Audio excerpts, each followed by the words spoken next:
What's up, everybody, and welcome to the first official YA podcast of 2025. I think that's the cheer one. Yeah, okay. How's everybody doing? Great. Happy New Year. Kind of. Happy New Year. Yeah. 2025. Wow. 2025. We're in it for sure. Most of our listeners were born after the year 2000. Yeah, That's wild to crazy. think about. What year were you born? 93. 95. 88. Whoa. 36. I'll be 37 this year. That's crazy. It does. You are in your late 30s. I am. Oh, man, that was mean. Ooh. I don't feel like it. That doesn't scare me. yeah. I guess, yeah. With age comes wisdom, right? I hope. I hope. No, I like in some weird ways, I feel like I'd be a lot further in my life than I am. And then other ways, Aaron and I were talking about this the other day. This is going to sound really morbid to start a New Year's podcast, but we were watching a TV show, and in one of the scenes, they were in a hospital and somebody passed away, and they like pulled the white sheet over them. And I don't know why. I was just like, that's going to be us one day. Oh, my. And she was like, I can't think about that at 11 o'clock at night. That thought has never once crossed my mind. Yeah, like one day your eyes will Seeing close that. for the last time and somebody will pull like a white sheet. I wonder if you feel it. How often do you contend with your mortality? Yeah, are A you all lot, right? a lot. It's a weird start to the new year. I know, but hold on. There's a reason I brought that up, and it actually made a lot of sense. So, we were talking about that, and Aaron was just like, I am just forever 25 in my brain. Like I same. never felt. She's like, I can't even think about like dying, because she's like, no matter how old I get, I just feel like 25 was like the year I stopped mentally maturing, or like I don't know. Mine is 22. I'm forever a 22-year-old intern. Yeah, like And I can't, my brain can't comprehend that I'm going to be 30 this year. Oh, my. I feel like can't. 20. I feel like 28. Yeah, like 27, 28. Like I That's feel your like I'm age. stuck in this like season where I know that I can handle myself on my own, but I still look at some people and I'm like, how do you have life so figured out? Huh. Like my kids thinking that I know how life works is like Right. terrifying to Oh, me. my God. Yeah. I know. My son, I'm like, I wonder if he knows how chaotic our life is, or if he's like, he has no idea that there are parents out there that are not this way, that like the house isn't chaotic. We're not constantly running from thing to thing. I'm like, but he's just vibing with it. And I'm like, oh, you have no idea. Yeah. This is all One our day. fault. I'm so sorry. One day he's going to come home from school and be like, this is a shame. You're like, why is Yeah. my best friend's house always clean? Yeah. Do you have a perpetual year you're stuck in, like I in don't your know, brain? you guys. 30 was like the best year of my life, and I'm 31 now. Thriving. And I'm still waiting for it to catch up. But Okay.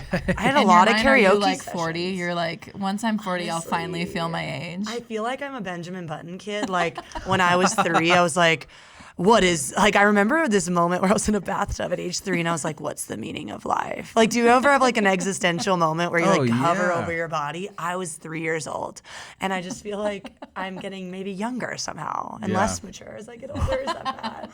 Honestly, it's Yeah. amazing. Ezra has those all the time. Does she? She's like, get Oh, off my yeah. lawn. I bond with her. Like I connect with her in that way. Ezra is a deep, deep thinker, and Ari is just happy to be here. It's amazing. true. Yeah, she's the They could most. not be She's the more most different. pure in spirit, like the most pure in heart. Like, I love like her. a lollipop makes Ari happy, and Ezra is Yeah. like, why don't I have two?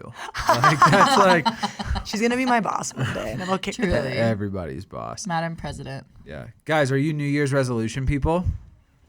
No, No, bye. I'm not. Are you like goal oriented in any way? Like take New Year's resolution out of it, but like does your brain thrive in the context of like setting personal goals for yourself and like going to achieve them? I'm not. I'm My- really not. I feel like really? you are. My You're a goals go-getter. are loose because I don't like to be controlled. So I'm like, Oh, yeah. I work out 6 days a week. If that leads to me being stronger and faster, so be it. But I'm not like, I need to lift this amount and I need to hit this mile pace. Maybe that's bad. Maybe it's like a lack of like wanting to be disappointed. So I'm like, as long as I'm getting better. I'm achieving. Yes. I'm not failing. Yes. If I don't set goals, then I'm not failing I know. them. Yeah. Recently I thought I was like, am I avoiding the goal? The actual like write it down. They always say to write it down Right. because The of like some accountability. weird fear. Oh no. We'll talk about it later. We will. No, so we are kicking off 2025, and I feel like every year it's appropriate to sort of address the how to maximize this year. For whatever reason, even though it is truly just another day, the new year feels like a reset. It feels like a clean slate. It feels like new opportunity. You have the ability to work towards becoming the person you want to become, be that physical, be that career oriented, be that I don't know, in your character or personality. For whatever reason, the new year is just a natural starting point. And I feel like humans are wired that way. I feel like Ecclesiastes is all about seasons. I feel like God's made us seasonal creatures. And I feel like maybe it's my OCD, but like if I miss a workout in like a program I'm doing, I restart the whole thing and I have to start it on Monday. I know it's like a toxic trait of mine. Oh my god! But like if I am doing P90X, I am doing 90 days straight without missing what it says like it's got to do. And I feel like, I don't know, I'm a New Year person in the sense that I like how it makes me think and feel. It puts me in a goal oriented, vision oriented like mindset. But yeah, I'm not.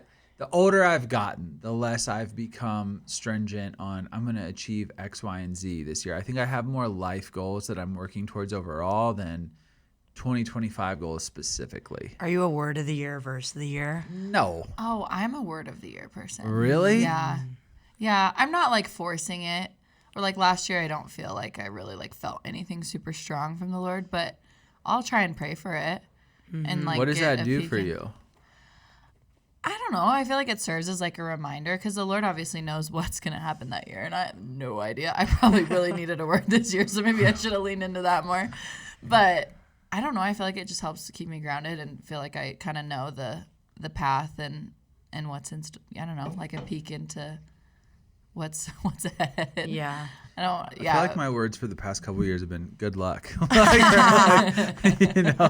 Just yeah. Little pat on the back. Yeah. I actually had a word this year, and every morning, this is like, it's taken me like so long on my Christian journey to be the kind of person who wakes up and reads my Bible. I just want to put that out there. I used to hate when people were like, my quiet time. I'm like, oh God.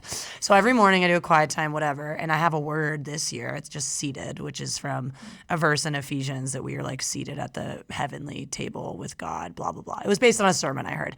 And I just write it at the top of every entry. But I don't know if that's now just like, it's like a habit, and I'm like, oh, seated. I don't know, like if I do it because you know what I mean. I don't know if I'm like, is this OCD yeah, you're seated, girl. This... Yes, is this like a pep talk? Yeah. So, yeah. No, actually, I like that. There's people that I know and look up to that are like really big on sort of like the words of the year, but I'm just like, to me, I feel like it'd be so arbitrary. Like I'd be making it up. Yeah. You know. That's why like, I don't want to force it. Like if I don't feel like it's like truly from the Lord, I'm not gonna be like, my word of the year is knowledge, you know, and just like, you know, make it up in my mind. And then the whole year, I feel like it doesn't reflect that, you know. But, yeah. I don't know. That's my version of a New Year resolution, I guess. As a word of the year. Just a word of the year. I like a verse of the year, though. Do you do that? No. That surprises me. Why? I don't know. I feel like working under you, you would always have like a Devo ready at the beginning of the year with like a passage, and that would be kind of the vision.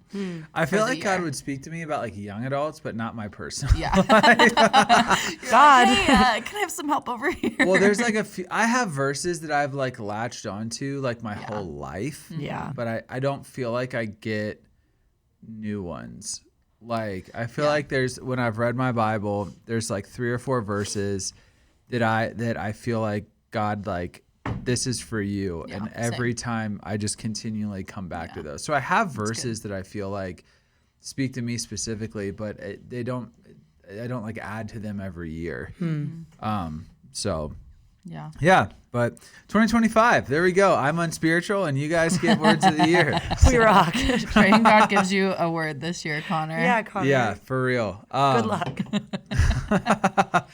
But I do think something that's on everybody's mind, whether you do resolutions, whether you are a goal-oriented person specifically surrounding the new year, whether you do verses, words, worship song, who knows? I do feel like there is this undercurrent that the new year brings that is, I want to grow more into the person that I want to become, that the person that God has for me to become, the person that I feel like I'm made to become, however you want to word it or phrase it. I do think just naturally our minds sort of gravitate towards, how do I grow in this new year and not remain the same person that I was last year, even if the person you were last year was great. I think everybody has a propensity towards growth. And so today, we kind of want to just navigate this conversation on, how do you maximize 2025? How do you grow and sort of become your best self, or everything that God wants you to be in this new year, in this upcoming year? And so we kind of broke it down into these 3 elements. They're not everything, but I do think they sort of encompass a lot of different things. And so the 3 things that we're going to talk about today, that I feel like will give a great framework if you want to grow and sort of progress into the person that God is calling you into. You need vision, you need adversity, and you need character. So I know that second one's probably going to throw some people off. We'll talk about that in a minute. But I want to talk about vision, because there's a verse in the Bible, without vision, people perish and they cast off restraint. And so often, before God ever called people into action, he gave them a vision for what they would be doing. Abraham, I'm going to make you a father of many nations. That's a vision. And then he called him out. Moses, I'm going to have you lead my people out of slavery. And then he had him confront Pharaoh. God is very much on vision and action, vision coming first. Yeah. What do you guys think about young adults having a vision for their life and a vision for 2025? You want me to? You go. It's funny, this isn't a verse, but it's a quote that I love, because I think there's 2 routes. I think you put the contrast in here well, is like a wishful thinking versus vision. And I think for me, if God kind of just gave me like I mean, I don't know if I would have marched around Jericho, you guys. But they overall knew, like, the big vision was that God was defeating enemies and that they were moving towards the promises of God. That was the vision that the people did have in their hearts. And so the march around Jericho, and you had said this before we even started the podcast, it wasn't wishful thinking. It was like really specific steps, but towards the vision, even though it didn't really make sense how the steps would lead to what ended up happening. So the quote that kind of, I think, combines this like overall vision that isn't wishful thinking with like, hey, you have to actually like wake up in the morning. You can't just be like a body, like you have to do daily habitual steps and tasks. It's, if you want to build a ship, don't drum up the men to gather wood, divide the work, and give orders. Instead, teach them to yearn for the vast and endless sea. And so for me, knowing that like Jesus died for a reason, yes, so that I could have eternity forever, but also that I could have the abundant life with him now, and that the Holy Spirit would sanctify me, transform me, and grow me. That the ultimate vision for me is to flourish and is to have an abundant life here, and that God does want me to grow, and he doesn't want me to be the same next year as I am right now. He doesn't want Kaci in 2025 to be the same as she is from January to December. So knowing that that's God's vision for me, and to yearn for that, to yearn to grow and flourish, is a really beautiful thing. And also, after you give them that, that yearning for the vast, endless sea, it's time to build the ship. And how do you do that? And collect the wood. And it's hard work. And there's going to be days you don't feel like it. And so you need both. You need the big vision, and then you need the like day in, day out, habitual like steps towards that. Yeah. So that's like my overall framework, I think. Yeah. I think that I love that quote. I'm like, that's amazing.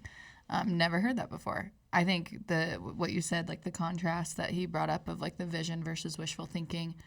Vision is like a clear execution of like God's will and plan for your life, and wishful thinking is kind of like passive, of just like, I'll see, and wherever it takes me, it'll take me. And it's kind of just like being stagnant in your faith in God's like will and call for your life. Like we're called to like be active. Like faith without works is dead.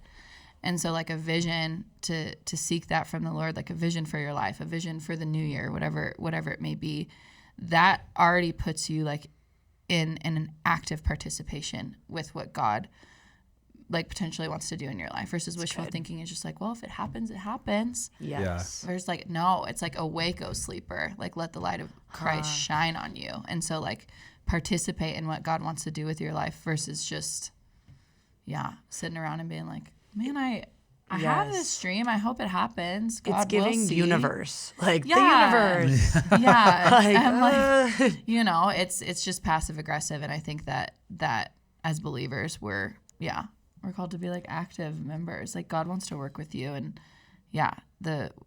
that first verse that you mentioned, without vision, the people will perish. I think part of that perishing is just like complacency, Yeah. Yeah. I got this thought about like vision from this financial planner, I believe it was. I was listening to this guy on YouTube. He's like a multimillionaire, made tons of money on crypto.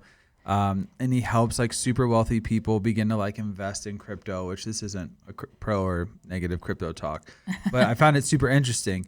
And he talks about how he talks to a lot of people who he's helping sort of financially plan their life. And he's like, well, what do you want like out of your financial future? And he's like, they'll paint this very broad picture of, I want cars and I want to live in Miami or I want to live in Mexico or whatever, and like all this stuff. And he's like, that's great, but that's wishful thinking.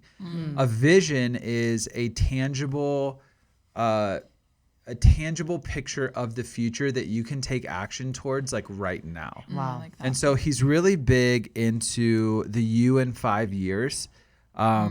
Have a long-term vision for your future. Like when you're 50, I want to be a millionaire. Okay, great. I want to be married and have kids. Okay, great. I want to live in this town and in this part of town and drive that. Okay, great.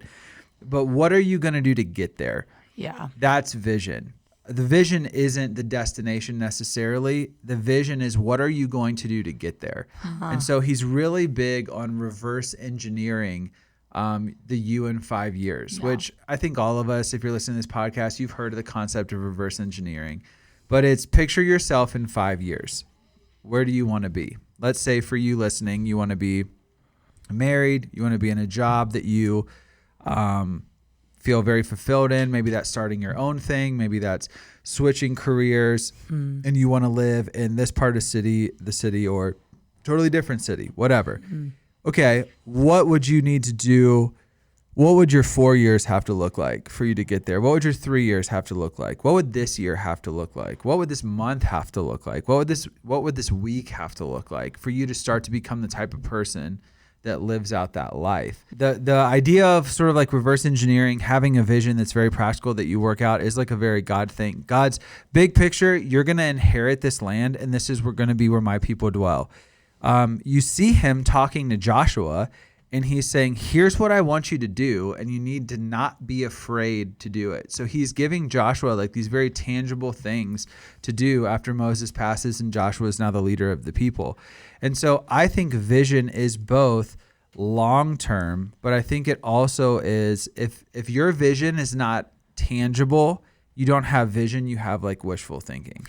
Like That's a great way to put it. And I think there's a lot of young adults when it comes to the new year or when we have conversations with them, like, what do you want out of life? Yeah. It is this very non-tangible thing that feels evasive and elusive because it's wishful thinking. It's not real vision. Do you think people have like over spiritualized wishful? Like, I think sometimes tangibility feels like not as spiritual as, oh, you know those verses, like, I can do all things through God who strengthens me. And it's like, well, look at the context. He's talking about like being content in every season. And I just think people, I don't know if you guys have like verses you've heard people take out of context to sort of grant them permission to be passive. The one that I have a relative who always is like, be still and know that I am God. And I'm like, get up. Like it drives me insane. And it's Psalm 46:10. And I looked at the context. And what that is God basically talking about how he's going to win every battle. He's almighty. You should fear him. He's exalted. He always wins. And it's like at the very end, he's talking to the people fighting and his enemies. He's like, be still and know. Like, I'm going to win. And so it's like, I don't know, people grab those verses and it becomes their life verse. And then it's all of a sudden spiritual to be stagnant and passive. And so what do you say to the person who has done that? Because I see that like everywhere. Yeah, I think of those who wait upon the Lord will renew their strength. They'll mount up with wings as eagles. They will, walk and not grow weary. They will run and not grow faint. So many people focus on those who wait on the Lord, But the waiting on the Lord leads to walking and running. Yeah. Wow. Like the strength, Wow. the strength that's renewed isn't so that you just continue to wait. Right. You know what I mean? to move. So I'm waiting on the Lord. I'm getting stronger to continue to wait on the Lord. And it's Do like, what? yeah, like to go back to the beginning, you're going to die one day. Somebody's going to pull a Yeah. white sheet over your head. And is your life going to be like, they waited, yeah. you know? Or is it Yeah. like they walked or they ran? Like, yeah, I think like so many people can use the Bible as an excuse to justify their fear of trying and failing. Yes. And I mean, I think that kind of naturally leads to our next section, but I want to give people a practical framework for this. I think so many verses are taken out of context to give you an excuse to not do anything. yeah. Waiting on the Lord is to renew your strength, to then walk and not grow weary, run and not grow faint. It didn't say I waited on the Lord and then I just sat there and I continued to freaking wait. Yeah, until he came back. Yeah, and I feel like we have this sort of like Yeah. Christian culture where we exemplify the waiting and not the running. Yeah. Like, and then people who try things are like either unspiritual or I don't know, but I'm like, life is not to be lived in a kumbaya worship session. Yeah. Right. Like there's even Yes. times in the Old Testament, you can look it up. I don't know why I'm totally drawing a blank right now, where Jesus is like, I'm tired of your songs. I'm sick of your worship. Yes. Like he's like, I want, Yeah. what is it? Like justice, Yeah. like and mercy. I want rivers of rivers of mercy it, to yeah. flow. Yeah. Like Yes. there's this context of like, okay, now go do something. Right. You There's know? a sermon Yeah. you gave. Gosh, I can't remember. I cannot remember. Maybe it wasn't a sermon. Maybe it was just a talk. But you talk about how like when people would have encounters with God in the Bible, they wouldn't just stay there. Like Moses would go up to the mountain and then he would come back down and fulfill purpose and like wander the desert and pursue after the promised land because that was his calling. Yeah. His calling wasn't to just like sit and like, you know, be like, Lord, I'm just going to stay here and I'm going to wait on you. Yes. And I'm going to like grow complacent. Like, do you remember this sermon? I'm Not like, you not should really, say but it. but Because these were your no, there's a Yeah, precedent in your the thought Bible, originally. like encounters lead to mission. Yes. Yeah. Which lead to other encounters. And I think Yes. we have a generation that has had an encounter, but they're not fulfilling the mission. Therefore, they're sitting and waiting for another encounter. Yes. But if you're looking for a biblical precedent, it's encounter, mission, encounter. Yeah. Like, Yes. So good. it's like filling, emptying, filling. That's what it was. Yes. The cup. It was that you did. yeah, It was, yeah. it was in All Staff Chapel. I So picture like good. a zip Such line. great thought. Like the modern day Christian is trying to zip line from like peak to peak. Yeah. You know what I'm saying? You're Right. like, oh, if I never have to come down. Like, don't you ever get to the top of the hike there and you're you like, go. if only there was a zip line up here. Like they'd make so much money, you know? Yeah. Go Like they back don't down want the to way you walk come. down and then Yeah. they also would rather just, I don't know. That's super Yeah. interesting. Yeah. Yeah, I think when it comes